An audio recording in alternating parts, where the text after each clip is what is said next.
Hello, and welcome to this SETI Live. My name is Bettina. I'm the director of the SETI Institute's Artist in Residence program. Today, we are meeting with Brittany Nelson, our newest artist in residence. Brittany's thought-provoking poetic works express the curiosity, solitude, and longing that are connected to the search for life beyond Earth. During our chat, we will discuss how Brittany uses 19th century photographic chemistry techniques to address themes of queer and feminist science fiction. You'll discover what bromoils are, why she turned the personal letters of a famous science fiction writer into holograms, and how she transformed the Mars Opportunity rover into a metaphor for lost love. Before I introduce our guest, I would like to welcome all our viewers who are joining us from around the world on YouTube, Facebook, Twitter, and Twitch. Please tell us in the chat where you're joining us from. And if you have any questions for Brittany, put those in the comments and we'll get to them at the end of our discussion. Now let me introduce my guest. Brittany Nelson divides her time between Richmond, Virginia in the US and Trondheim in Norway. She has exhibited her work internationally at venues such as Morgan Lehman in New York, Die Ecke in Santiago, Chile, Sonnenstube in Lugano, Switzerland, and Bonnier's Konsthall in Stockholm, Sweden. Brittany's work has been featured in publications such as Art in America, Frieze, The New Yorker, and Wired. Her monograph, Out of Everywhere, was released in 2019 by Mouse Publishing in Milan, Italy, and her sculptural work, her sculptural book, Monuments to the Conquerors of Space, was released in 2017 and published by Small Editions in New York. Welcome, Brittany. Hi, thank you so much. Great to see you. You too. Yeah, I'm really looking forward to this.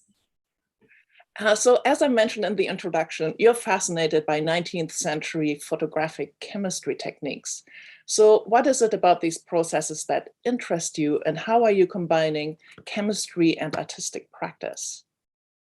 Sure, yeah, thank you. Yeah, it's a pretty niche area, I would say. But what is it about that fascinates me about 19th century processes? I would say they're fairly obscure, but what's really beautiful about them is that it's alchemy. It's converting metals into other metals. Like a lot of times it'd be like a set silver halide crystals, converting them to more solid state silvers, but there's also replacing that silver with gold particles and some toning processes and some very beautiful things. So it's this capture of, light and this permanence that you can achieve using metals. So they're very unique. They have a surface unlike anything else. I jokingly, but also seriously refer to them as like pop culture alien artifact look, or what we imagine an alien artifact would look like. And, it's very metallic and shiny, and it has these really interesting properties. The other reason I became very fascinated with it was about the conservative nature of how it was used and continues to be used, where there's been a resurgence for some of these processes. A decade or so ago, there was a lot of pop-up tintype portrait studios, which was an 1860s era process. Because they're very novel, they're one of a kind, and they have a very particular nostalgic look. So I was been interested in what happens if you project these things into the future instead of be nostalgic for the past, and also to stop using them with the idea of perpetuating tradition. So if you're not utilizing them in a certain way, you're doing it wrong. And there's been some experts in these processes that aren't shy to tell me that I'm doing it wrong. So yeah, I get some angry emails once in a while. I think that's an excellent sign, because you're pushing the boundaries of what these processes really are and getting away from the sort of romantic nostalgia and bringing them into the future and reimagining what that chemistry and all these processes could do. And I really like this kind of hybrid aesthetic that you have between, something that is really painterly. I find these processes, they're sort of on the sort of border between painting and photography, because you're not so focused on tech, you're more focused on the chemistry of it, right?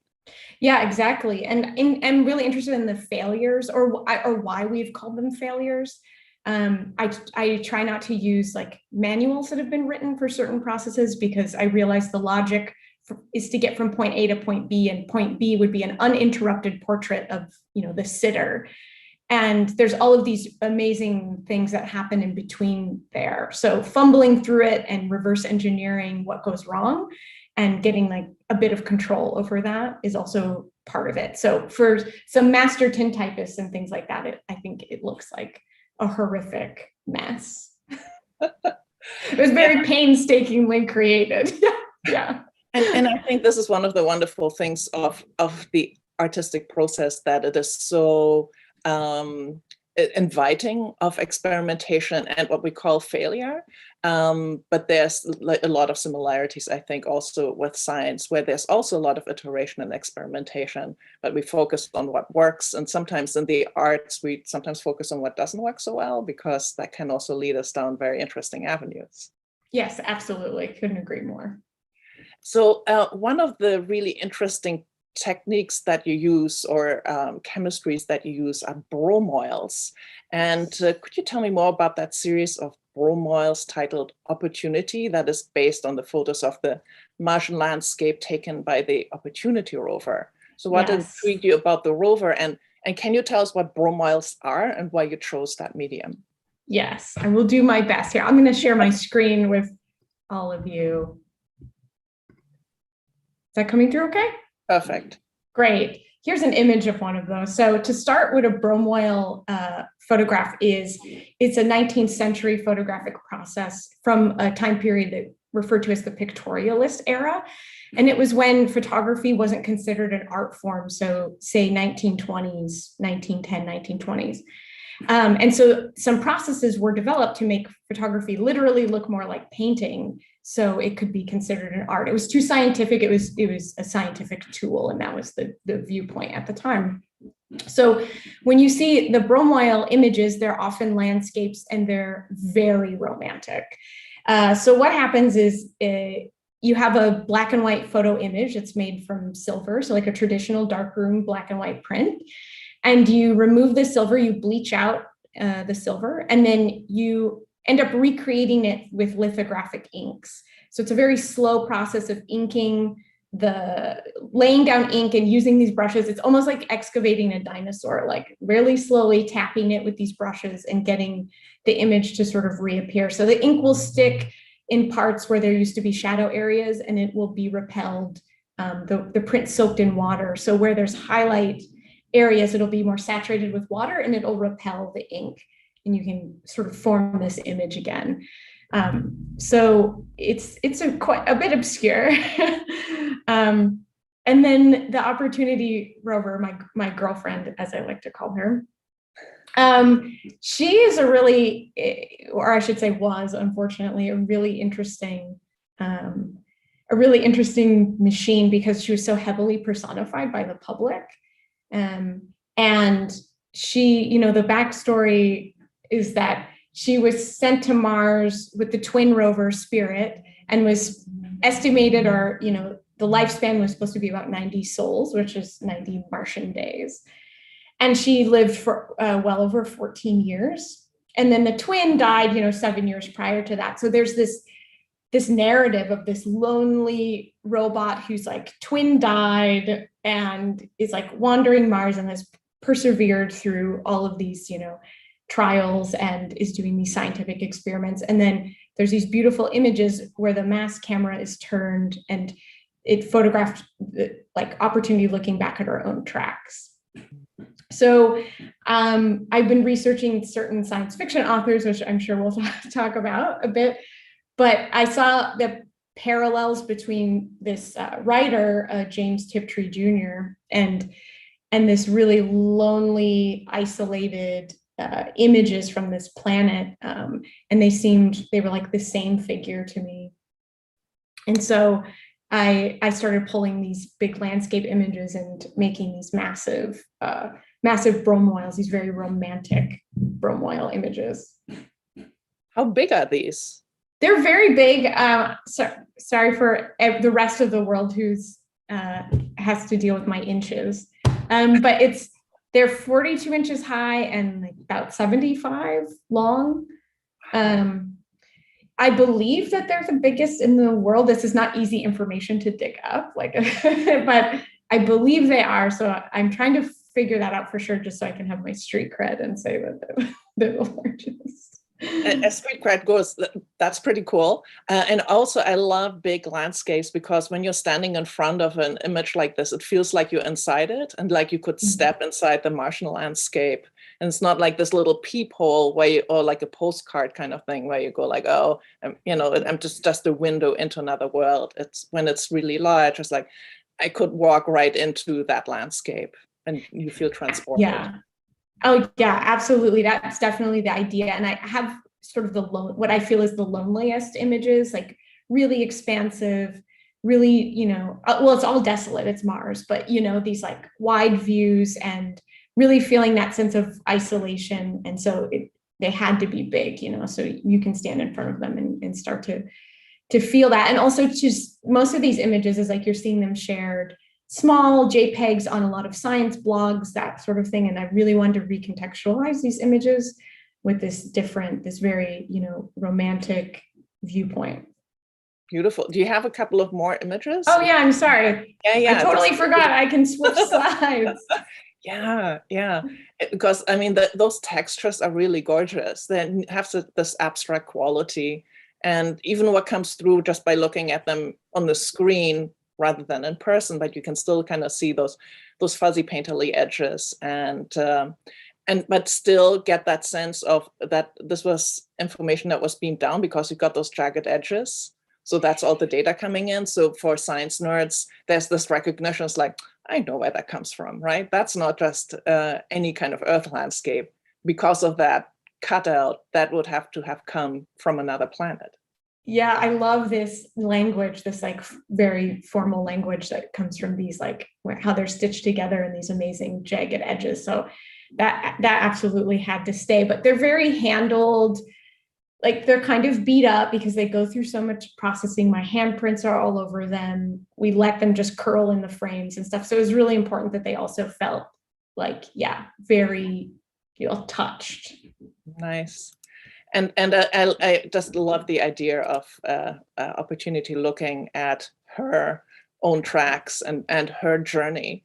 And you have, based on Opportunity, a couple of other projects that you developed. I don't know if you have slides of those. I do, yeah, I do. Those would be also cool to see. Sure. Let me see, there was Starry Rift and Sol 4099. They have also beautiful narratives. Yeah, this is from this series, the Sol 4999. There was this image that I was seeing circulated a lot on the internet celebrating Opportunity's like 5,000th day or Sol on Mars. And I was just thinking about this repetitive nature of her on this planet, and the loneliness and isolation is a big thing. I should also say I grew up in Montana, in what the New York Times called a few years ago the most isolated city in America, according to certain criteria, and the most gay unfriendly. And so there's this loneliness and isolation. Obviously, I'm not at all relating to this robot.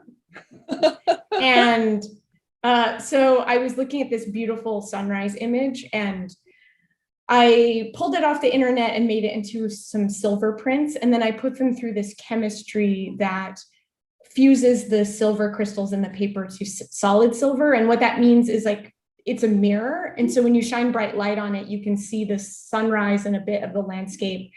And when there's not full light on it, they fall into total mirrors. And every time I run it through this chemistry, they come out different, the colors shift, and there's some really weird effects. So it's a bit like trying to reproduce it and never being able to reproduce it the same way. And also just this repetitive looking, it becomes really psychological to me to take this image and just look at it over and over and over again and try and dissect it over and over again. Wow, it changes like weather changes, right? Weather is so elusive and atmosphere is so elusive.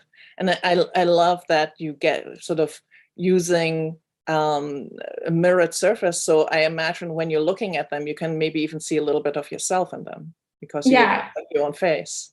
Yeah, absolutely. I love that you said weather because there's this, one of my favorite art pieces from Ronnie Horn is called You Are the Weather. And she photographs this woman's face really repetitively over and over and over again, trying to see if you can see changes in weather. It's very romantic. Anyways, when I made this, I said, okay, this is my Ronnie Horn.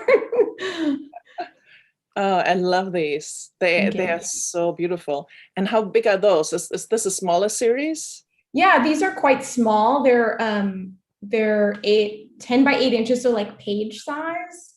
Okay. Yeah, so almost like I would say calendar size was the idea. So there's a lot of them. I don't show them all at one time, but there's 50 some of them. So it gets, that just like squares on the calendars, they start to add up.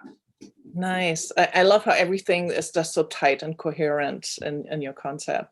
And actually, talking about place, I want to do a little shout out to our audience because you guys are joining us from all over the world. We have friends joining us from Norway, Kurdistan, Canada, Tennessee, Washington State, Egypt, Turkey, Wisconsin, North Carolina, Pennsylvania, Georgia, I don't know if that's the state or the country, Texas, Brazil, Portugal, Denmark, Ireland, Germany, with an exclamation mark, Hungary, Montana, and Louisiana. So wow, welcome, and thank you all for joining us. Special shout out to Montana and Norway. That's right.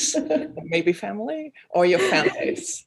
Your considerable fan base, I would imagine. Yeah. Oh, no. Tell me about this image. I love that it's, so often art is also changes its nature depending on how it's displayed. And this is a wonderful installation of the piece in darkness. Oh, thank you.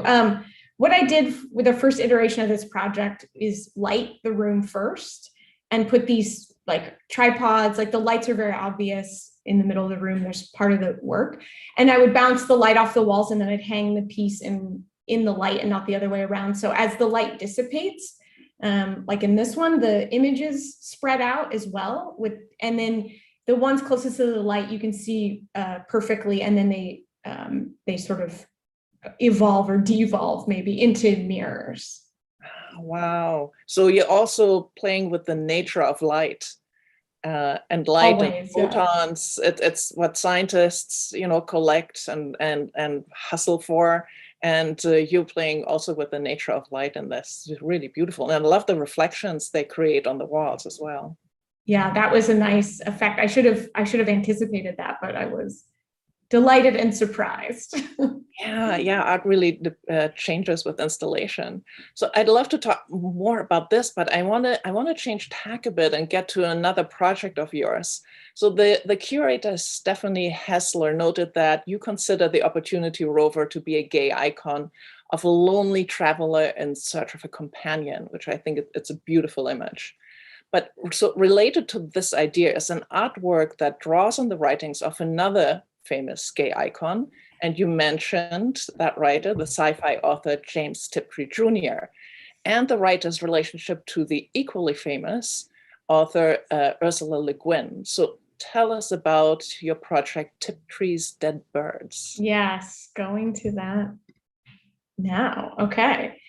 So I could talk forever about James Tiptree Jr., who is really a woman named Alice Sheldon. And I work with her archive pretty extensively and have done quite a few projects. I'm glad that you asked me specifically about this one. It's really fun to talk about. But Alice wrote under the male pen name James Tiptree in order to get published as a science fiction writer, but also it was a way for her to talk about her own closeted sexuality. So the metaphors are not so veiled, attraction to aliens and things like that. But it's obvious when you know what you're looking at, or if you have a similar experience, but not so much to the public. So she was able to write as James without anyone discovering her identity, from 1969 to about 1977. And in this time period, she was also corresponding with a lot of other authors, including very famous author Ursula Le Guin. And I have actually the full archive of their correspondence, which is incredible. And Ursula really thought it was this man, James, and I think they were quite in love with each other.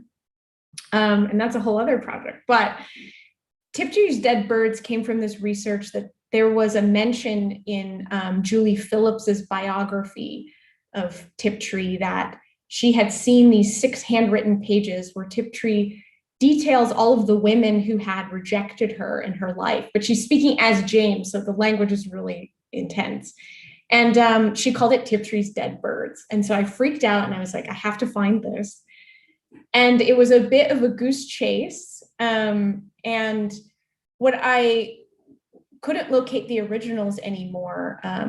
University of Oregon Archives thought that they had them, and Julie, had digital copies. And so what happened is I got a hold of the scans that she had used for the book and decided to make them, back into the physical form in some way. And so I had these glass plate reflective holograms made of the letters.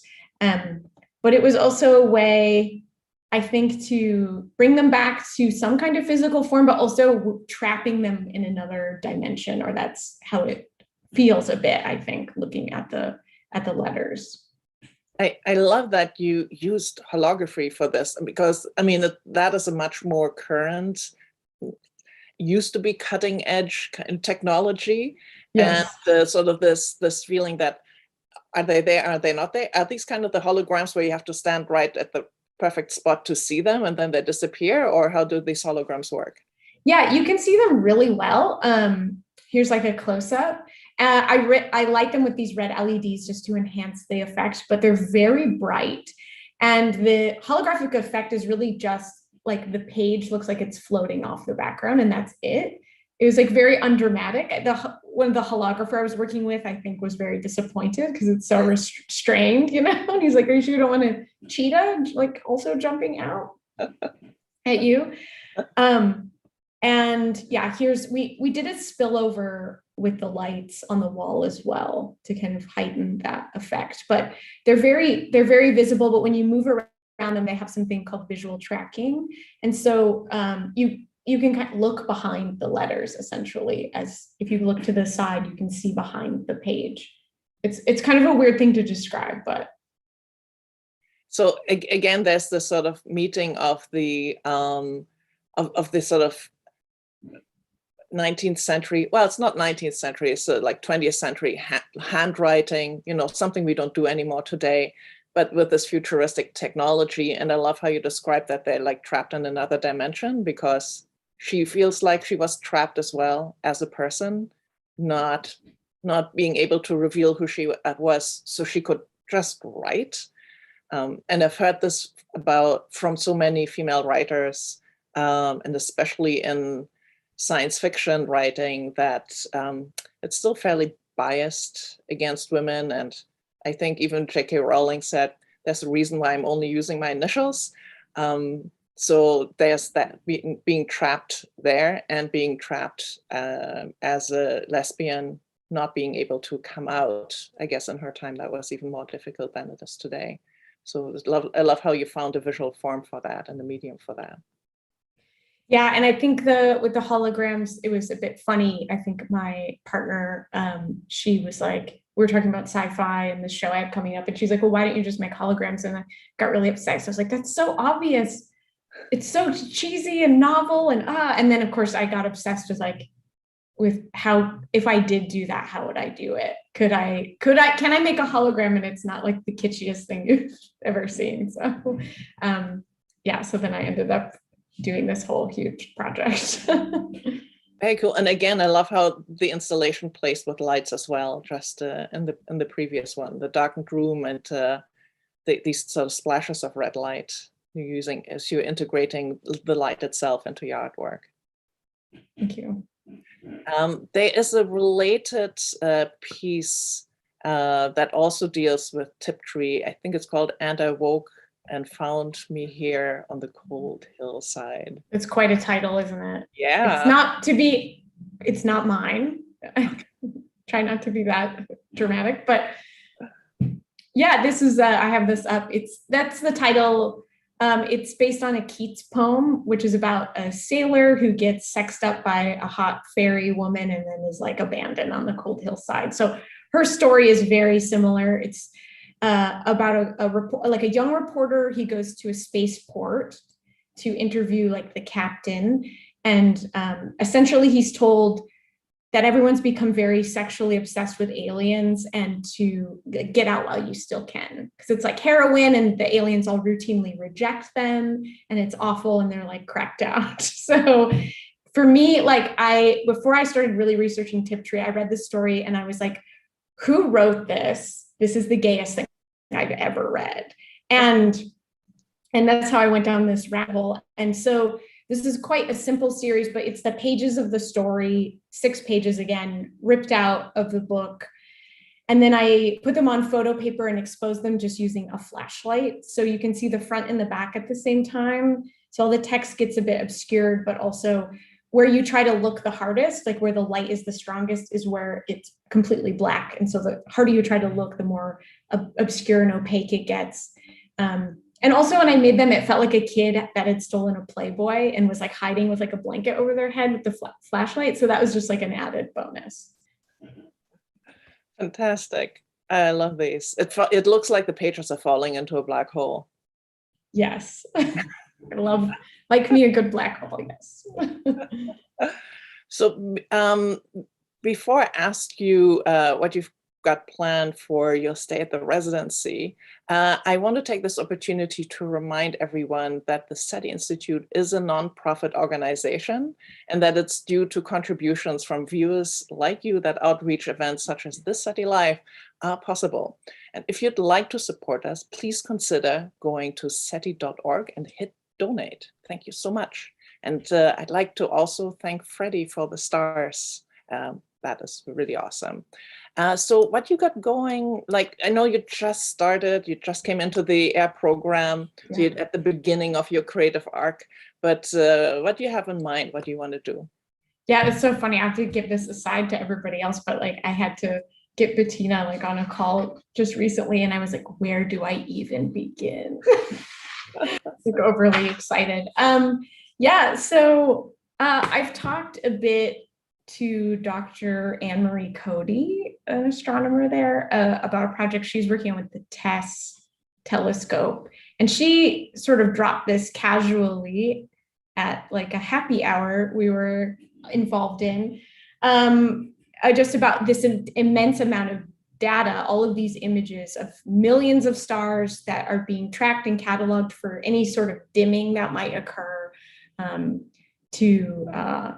so detect if there's any sort of advanced civilization that's using technology that harnesses light from these stars.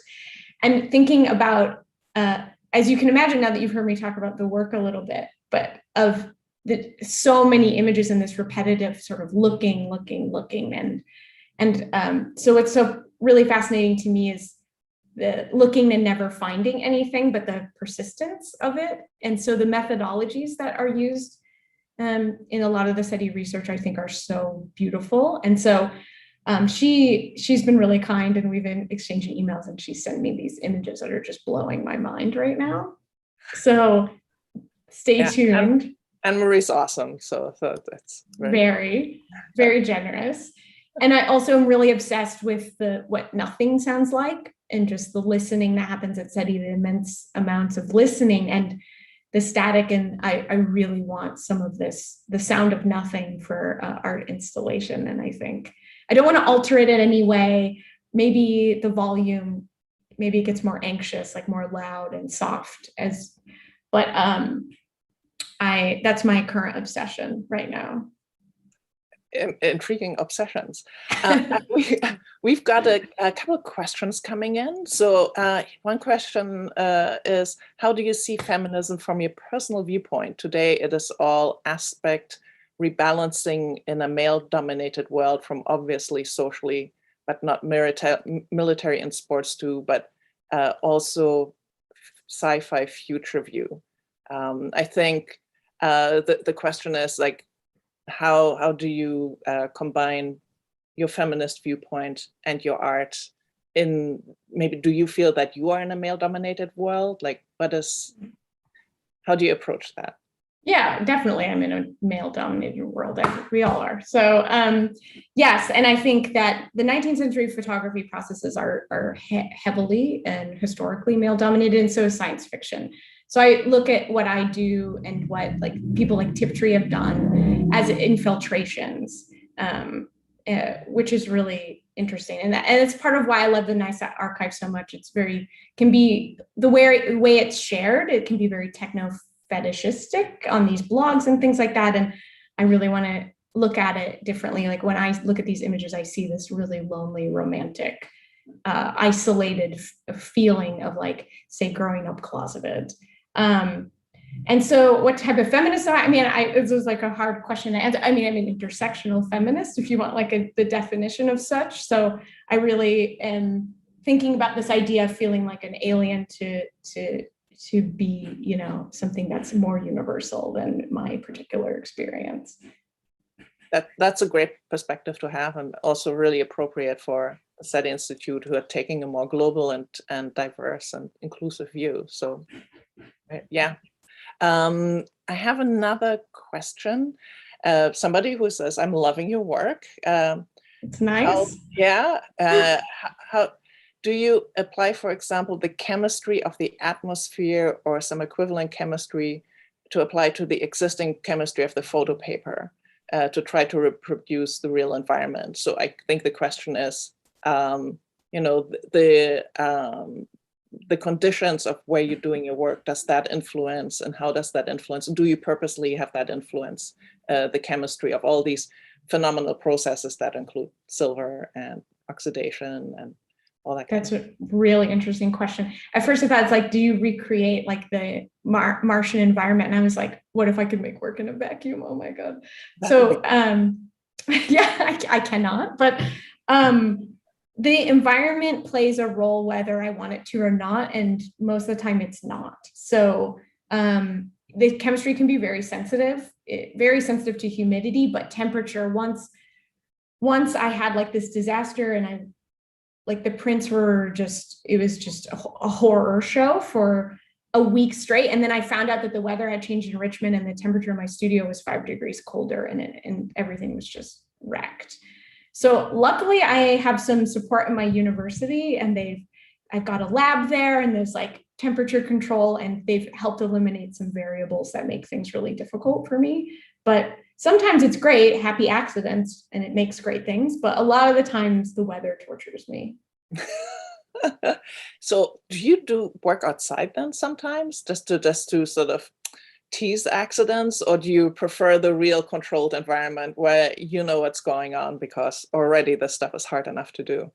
Yeah, I'm a control freak. And there's too many variables already. So I'm an inside person. Yeah, I work inside for sure. And it also has to be dark, and I have to control light leaks and stuff like that. So I am locked away in a dark room all the time. Another form of loneliness. Definitely. I am. Yeah, I'm like a little astronaut floating around in the dark. That's right. Yeah. Alone, lost in your own space, in your dark room. Yeah. More poetry. Is there anything I didn't ask you that you want to mention? Oh my God, that's a big question. Oh, that was a curveball. I don't think so. I'm just like very thrilled to be a part of this program, and I've been hunting you guys for years. I'm so happy that you invited me to join. Thank you so much. Oh, I'm so delighted to have you, and I'm looking forward to what you'll come up with. So before we close the session, I want to do a shout out to a SETI talk that we're doing on October 20th. It's Black Holes Are Real. How do they shape structure and evolution in our universe? Reminds me of your beautiful artwork. And that'll be next week's SETI Live with Katie Mack. So do not miss that one.